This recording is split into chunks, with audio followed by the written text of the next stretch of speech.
에, 할렐루야. 옆 사람과 한번 또 인사를 합시다. 우리 가정에서도 이렇게 인사하시고 그렇게 또 인사합시다. 우리 사랑합니다. 참 잘 오셨습니다 하고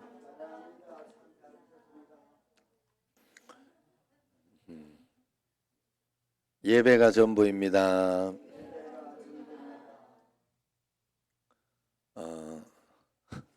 그 계속 예배하고 그냥 정신없이 그냥 예수 믿고 살아야 사는 줄 알고 그래야 잘 사는 줄 알고 살아왔다가 어느 날 깨닫고 나서 이렇게 알게 된 게 그거예요. 아, 야,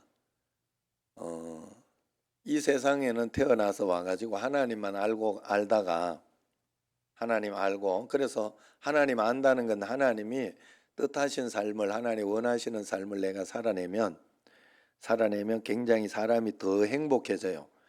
육신에 이제 육신의 삶을 이렇게 추구하면 쾌락이라는 거죠. 쾌락인데 좋은 것 같은데 그 굉장히 허무함 또 답답함 어떤 그런 것들이 꼭 옵니다. 이렇게 그래서 그것으로는 사람이 만족할 수가 없어요. 절대로. 그리고 가져도 세상의 것은요 계속해서 부족해요. 계속해서 부족해요. 제가 처음에 그 지은이하고 한번 잘 들어봐. 그나마 명채하고는 조금 더 부르조아로 결혼한 셈이야. 내가 처음에 이렇게 결혼할 때 아무것도 없으니까 나는 뭐 오죽하면 마누라 등쳐먹고 결혼을 시작했으니까 돈이 없어가지고 지참금을 그냥 내라 그걸로 방을 좀 얻어야 되겠다. 워낙 순종을 잘했어요. 그래가지고 순종을 잘하면 복이 와. 알았지? 예수 믿는 것만 지은이가 집에서 딱 하고 딱 잡고 알았지? 그것만 딱 잡고 얘 다른 거는 내가 다 순종해 준다 이러면 돼. 알았지? 자 그래가지고 그렇게 이제 살아가는 워낙 그러니까 뭐가 있었겠어요?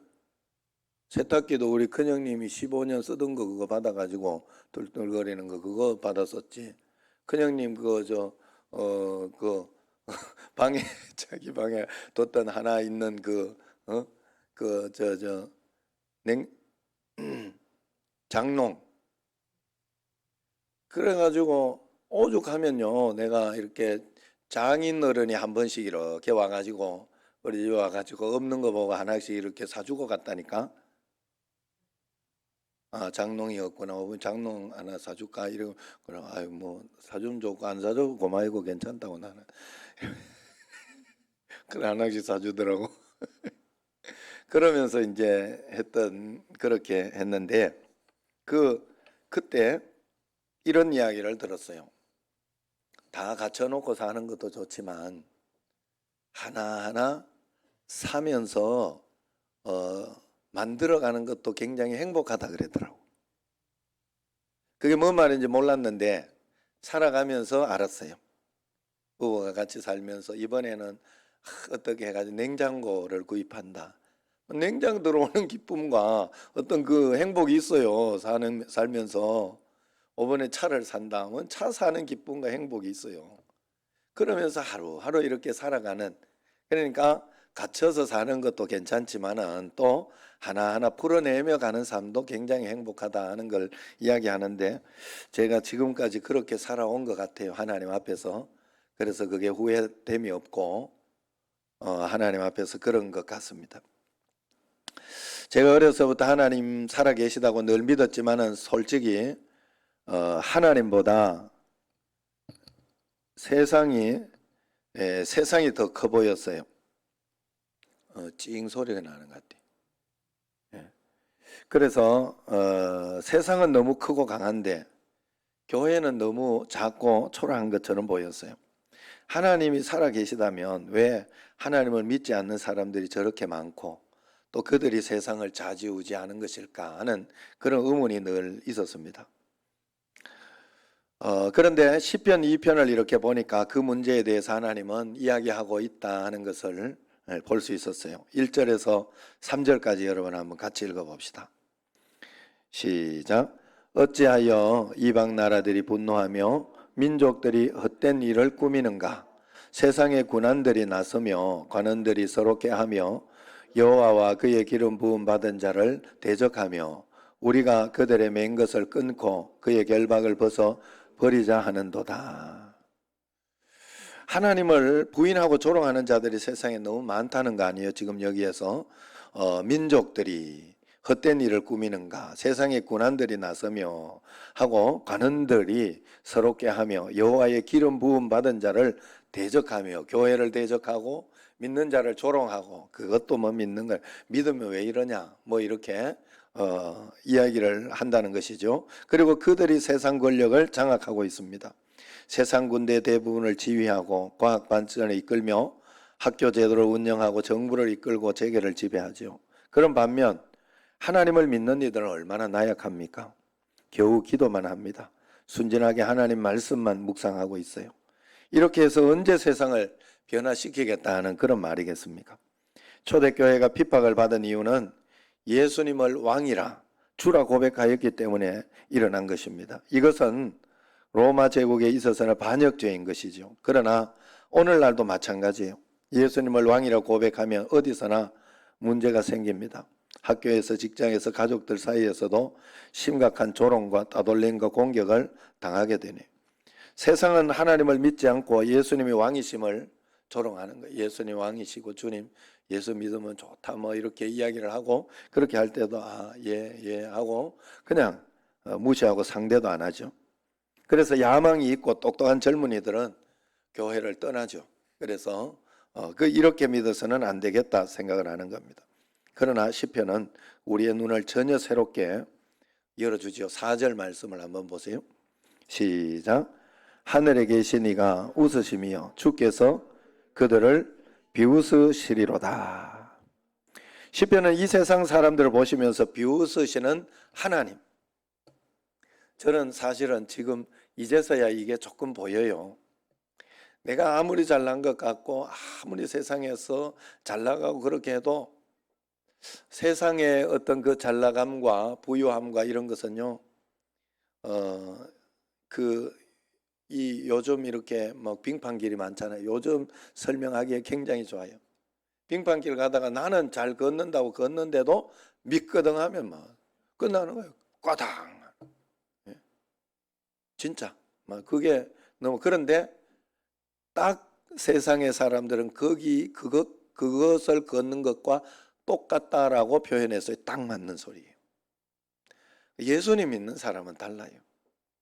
평상시에 새벽기도 열심히 하고 하나님 앞에 믿음으로 기도하고 매일매일 말씀 기도 가운데 그걸 중심으로 살아가는 사람은 어려움과 힘든 일이 있어도, 오늘 지금 같은 경우에도, 저 같은 경우에도 어렵고 힘들고 답답하고는 합니다마는 희망을 가지고 다시 용기를 가져요. 상황 똑같다니까. 그런데 사는 방식이 다른 거예요. 보는 눈이 다르더라고. 여러분, 그게 보여요. 그리고 하나님은 내가 하나님 말씀대로만 살아가면, 하나님 말씀대로만 살아가면이 아니라 살아가려고 하면 우리의 방향이 중요한 거예요. 그렇게 살아가려고 애를 쓰고 실패하면 다시 시작하고, 실패하면 다시 시작하고. 오늘도 식사를 하면서 성민이하고 이렇게 이야기를 하는데, 우리 집에는 이제 그게 좋았다 그래요. 잘못한 거 가지고 제가 그렇게 막 계속 이야기하지 않아요. 잘못했다 하면 다시 시작할 수 있도록 항상 했어요. 다시 시작하자, 다시 시작하자. 우리 집은 항상 다시 시작해요. 그리고 다시 기회를 주고, 또 그러다가 또 실패하죠. 뭐 실패하고 또 넘어지고, 그럼 또 시작해요. 방향만 잘 가지고 있으면 언젠가는 바뀌어집니다. 사람은 방향만 잘 가지고 있으면 언젠가 바뀌어지게 돼 있어요. 그렇기 때문에 하나님을 잘 믿는 그런 믿음을 가지고 주님 앞에 이렇게 가지고 갈 때 하나님이 오르셔요. 하나님이 오르셔요. 여러분, 하나님 살아계셔요. 그렇기 때문에 이 하나님 눈치를 봐야 돼요. 우리는 세상의 눈치를 볼 필요 없어요. 하나님 앞에서 내가 정말로 정당하게 내가 이거는 이 정도는 분명히 해줘야 된다. 그렇게 하는 거예요. 하나님 앞에서. 세상의 것 가지고 우리가 살아가는 게 아니에요. 하나님이 허락하지 않으면요, 아무리 내가 하고 싶어도 안 돼요. 해야 되는데 안 된다고. 그런데 하나님이 열어주시면 이게 안 돼야 되는데 한 방에 열려. 고과장 안 그래? 어머니 가장 됐다고. 승진할 때도 승진 못하면 그것도 골치 아파요. 이게 세상에는요. 대학교 갈 때는 대학만 붙으면 좋겠다 이래가지고 붙어놓으면 그 가서 이제 직장이 문제가 되는 거예요. 직장만 붙었으면 좋겠다. 효선이 그랬지. 그렇게 그 다음에 졸업할 때는 그 문제가 생겨요. 또 직장가 있으면 거기서 막 이제 붙어가지고 괜찮은 것 같은데 승진의 문제가 있어요. 또 올라가다가 또 이제 은퇴의 문제가 있고 참 문제들 그게 큰 문제예요. 굉장히 큰 문제예요. 한 번씩 오는 고비들. 그래서 그런 어떤 일들이 있는데 하나님 앞에서 믿음으로 여러분 살아가면요, 하나님이 한 번씩 역사해 주시고 인도해 주시는 것을 반드시 보여주셔요. 반드시 보여요. 얼마나 하나님 앞에서 그게 행복하고 좋은지 몰라요. 하나님은 이 세상 사람들을 보시면서 비웃으시는 하나님을 볼 수 있다면 여러분들은 굉장히 신앙이 성장했을 것입니다. 하나님은 분명히 세상의 것을 비웃으셔요. 잘 나간다고 그거 부러워할 필요 없어요. 정말로 부러워할 필요 없어요. 예수님 만나고 가는 삶이 행복한 삶이에요. 하나님은 각자에게 분복을 다 주셨어요. 다 주셨어요. 그 사람만의 독특한 분복을 주셨어요. 그래서 내가 하나님을 만나고 그걸 따라가면 그 분복을 내가 찾아내는 거예요. 찾아내면서 살아가면 다른 세상의 그 어떤 것이 부럽지 않아요. 물론 부럽고 막 이렇게 그럴 때도 있지만 그것보다 내 자신을 늘 다시 보면서 저도 이렇게 이렇게 하면 그 욕심이나 어떤 그런 것들이 있어요. 형님 교회나 큰 교회나 이런 것들 보면 내가 마음에 좀 답답하고 속상하고 그럴 때도 한번 훅훅 들어오죠. 그러나 그런 가운데 그것으로 내가 살아가진 않아요. 내 자신을 다시 봅니다. 하나님이 인도해 주신 만큼. 그래서 그런지 우리 애들도 별 욕심이 없어요. 예정이 같은 경우에도 이러보면 막 큰 걸 꿈꾸고 막 그렇게 가진 않고 하나님 인도하시는 만큼만 살겠다고 그랬는데 나는 또 그게 좋아요. 그게 복이 좋아요. 그게 좋고 그래 그렇게 살아라. 그렇게 하나님 앞에서 하나님과 함께 한 걸음 한 걸음 가다가 보면 큰 놈이면 하나님이 어쩔 수 없이 크게 했어요. 또 하나님 써준다니까. 알아서 써준다니까. 나에게 가장 합당하고 적당한 것으로 하나님은 반드시 써주셔요. 반드시 써주세요. 하나님만 큰 비전으로 삼고 하나님만 나의 모든 것으로 삼고 있으면 된다 하는 거예요. 여러분 요셉이 언제 애굽의 총리를 꿈꾼 적이 없어요. 그냥 감옥에서만 나갔으면 좋겠다 그랬지. 그런 적이 없어요. 그러나 하나님은 요셉을 써야 하기 때문에 썼어요. 그게 하나님의 꿈이에요. 여러분 우리가 하나님만 붙잡아야 돼요. 그래서 우리는 세상의 큰 것만 보지 말고 하나님 나라가 얼마나 크고 강대하고 하나님이 얼마나 크고 강대한지를 볼 수 있어야 돼요. 이사야 6장에 보면 이사야는 성전에서 기도하다가 영안이 열려서 하나님의 보좌를 보고 꼬꾸라졌어요.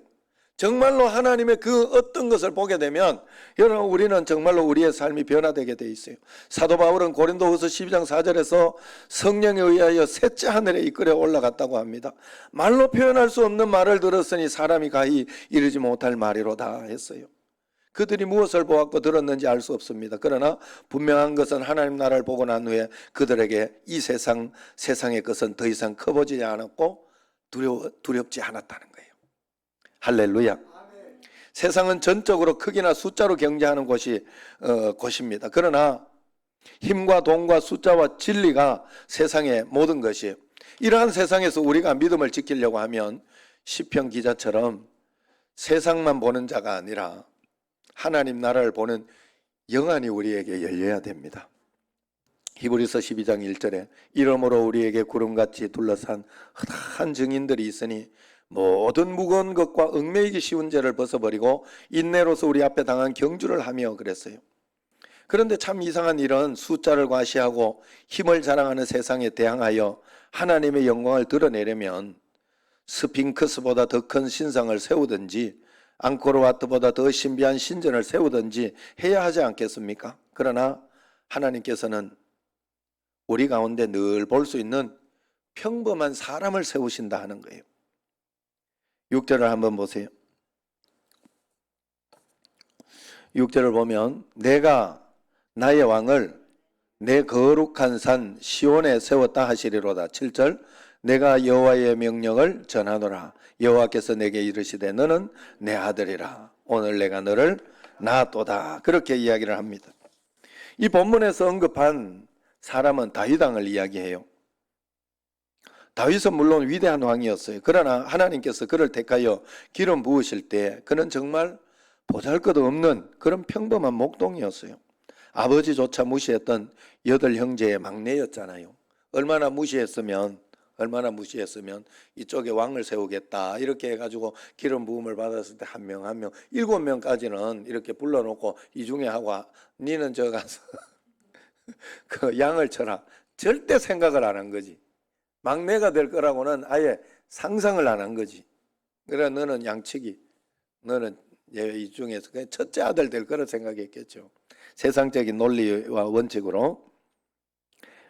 그런데 하나님께서는 문제를 이렇게 풀어가시는 것을 이해할 수 없지요.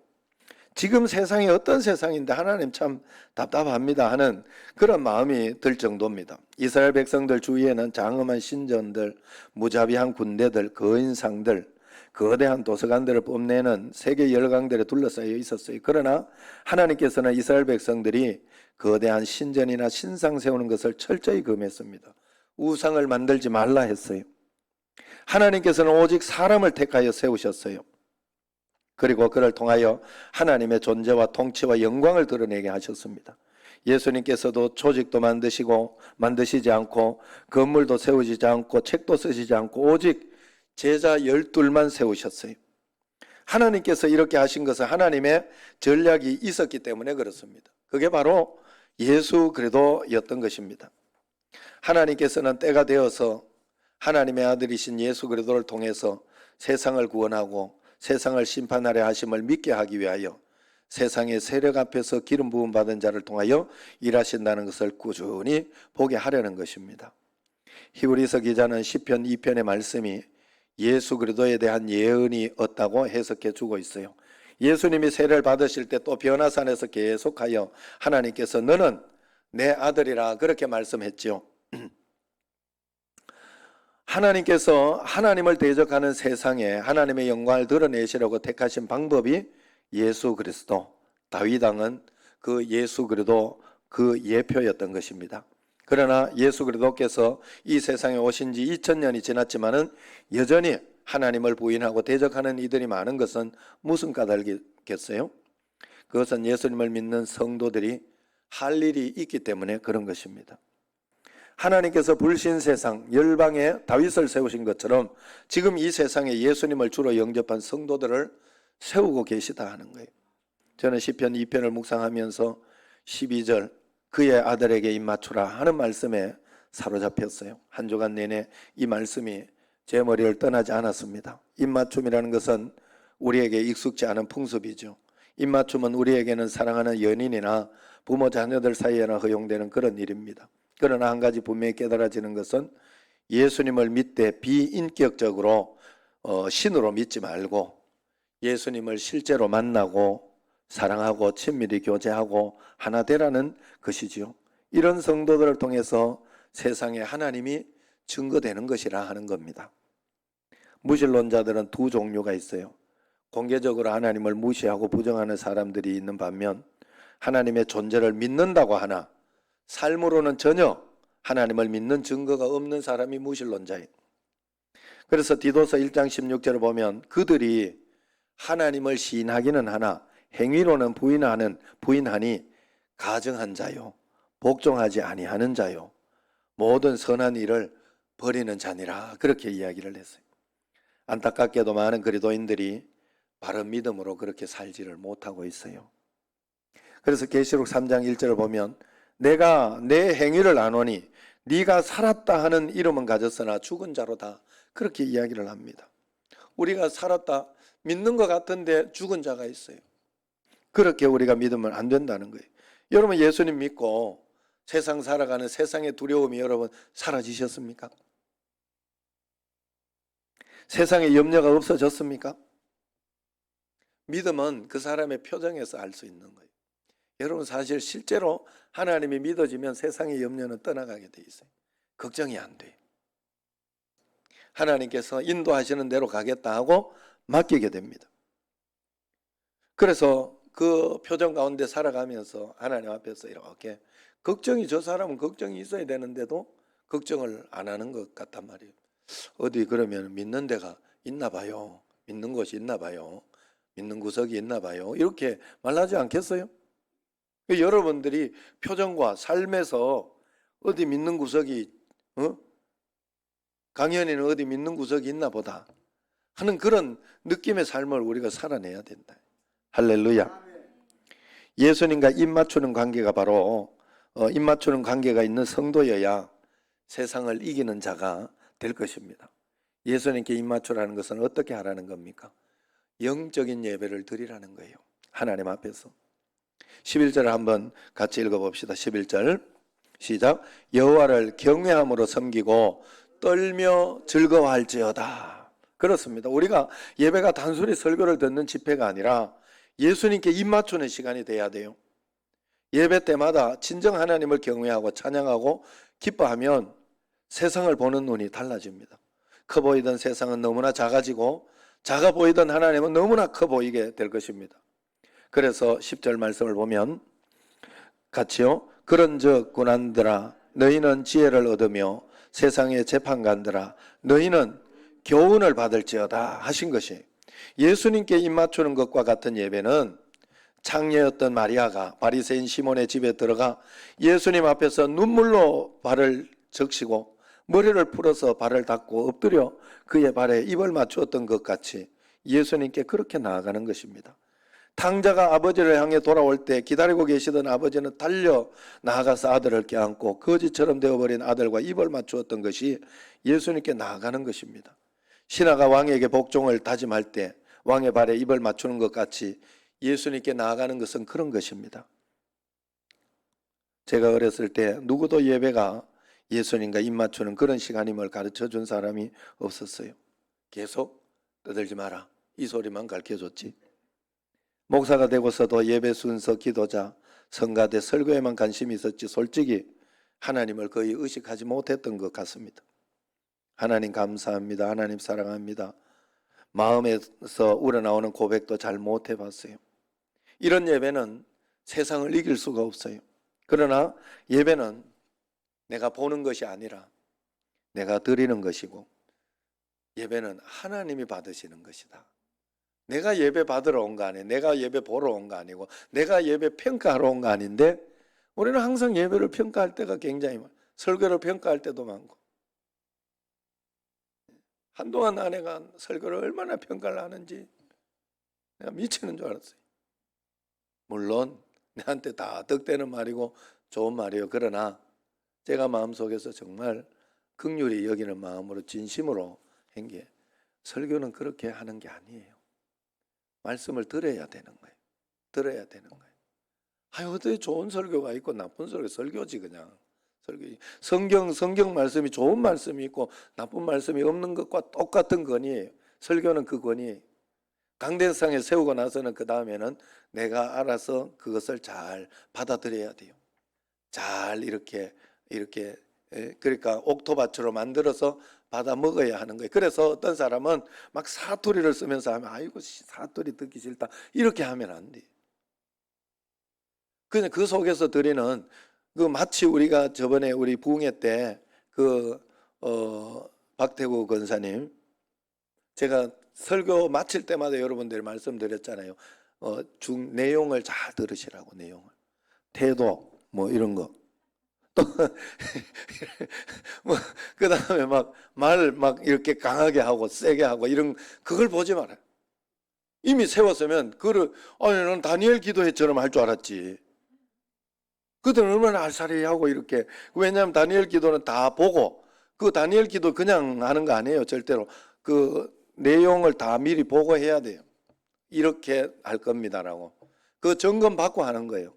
점검 받고. 물론 그렇게 해가지고 다시 이렇게 조금 변형되기는 하지만 어쨌든 세웠을 때는 대안이 없어요. 그 다음에는 하나님의 말씀으로 잘 받아 내가 소화를 해야 돼요. 그게 말씀이에요. 그런데 자꾸 말씀을 드리고 나서 이게 좀 그렇고 저게 좀 그렇고 막 그렇게 이야기를 하면 그건 말씀을 들은 게 아니에요.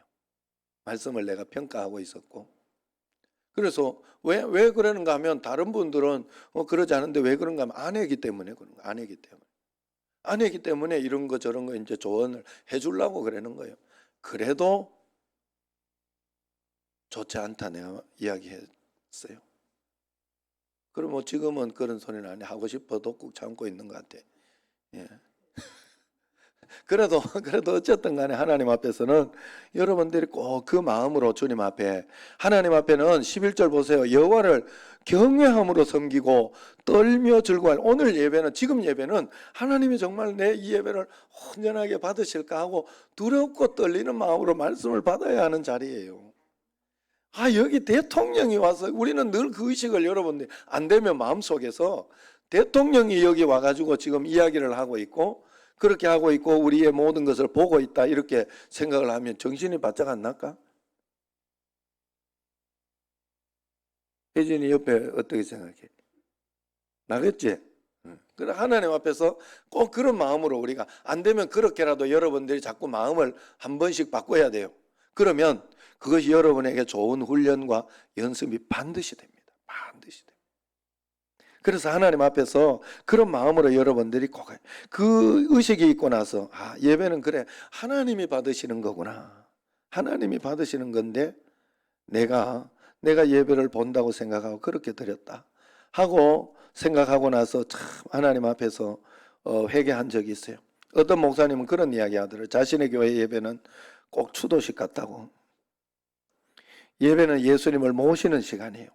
예배 속에서 가장 중요한 것은 예수님의 임재의 시간이 있어야 돼요. 이제부터 예배 드리는 것이 우리의 주 목적이요 기쁨이 꼭 돼야 할 줄로 믿습니다. 구역이나 가정 예배 드리는 것이 목적이고 기쁨이고 선교회로 모여도 예배 드리는 것이 가장 큰 기쁨이고 목적이 돼야 돼요. 여러분 사실 우리가 성찬식을 하고 또 그 다음에 이렇게 당회를 하고 재직회를 하고 공동회를 하고 이럴 때 먼저 말씀을 읽고 찬송하고 말씀 읽고 기도하고 하는 거는 예배의 형식을 먼저 하나님께 드리는 거예요. 하나님 앞에서 내가 하겠다 이런 뜻이 이걸. 그래서 거기에서는 막 싸우면 안 돼. 사실은 하나님 앞에 한다고 해놓고 치고받고 싸우면 되겠어요. 그래 그걸 보면서도, 그런데도 하나님 가만히 있는 거 보면 하나님이 살아 안 계신 게 아니고 진짜 하나님이 사랑이 많으시구나. 진짜 하나님은 끝까지 참으시구나 하는 걸 알 수 있어요. 그래서 그런데 하나님은 참으시더라도 그게 계속 하다가 보면 마귀에게 확실하게 노출이 돼요. 하나님도 손쓸 수 없는 길이 돼요. 왜냐하면 죄는 마귀가 갖고 하는 거예요. 그러면 거기에서 한 번씩 무너지기 시작하면 굉장히 힘들어져요. 그래서 여러분들이 다시 시작하는 건 굉장히 중요해요. 다시 하는 건 굉장히 중요해요. 이게 무너지면 안 돼요. 여러분 그러면 한번 내가요 세상 가운데로, 악한 가운데로 이게 마음이 굳어지기 시작하면요 안 돼요. 그 다음부터는 이게 점점 더 땅이 굳어져 가지고 굉장히 힘들어져요. 그러나 다시 시작할 때는 다시 부드러워지는 거예요. 마음이 부드러워지고 옥토밭이 되기 때문에 다시 시작할 수 있어요. 그러므로 예배 드리는 것이 우리에게 큰 기쁨이 돼야 돼요. 예배부터 간단히 드리고 이렇게 하면 안 돼. 주님의 만나는 시간에 예배는 감사헌금을 드리러 가는 거예요. 마음껏 하나님을 찬양하러 가는 것입니다. 주님께 사랑을 고백하러 가는 거예요. 혼자도 좋지만은 성도들과 다 함께 예배하는 그것이 좋아서 모이는 거예요.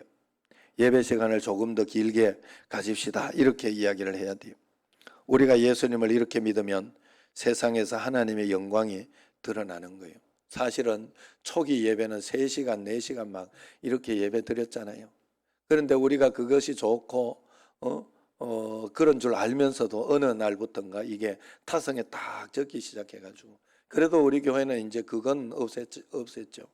막 시간 지나면 막 시간이 어떠니 저떠니 막 이런 것까지는 굳이 이야기가 오지는 않지만, 예배를 하나님께 드리면서 어떻게 내가 시간을 가지고 막 이렇게 저렇게 이야기할 수 있겠어요? 그건 말이 안 되잖아요. 하나님은 얼마나 서운하겠어.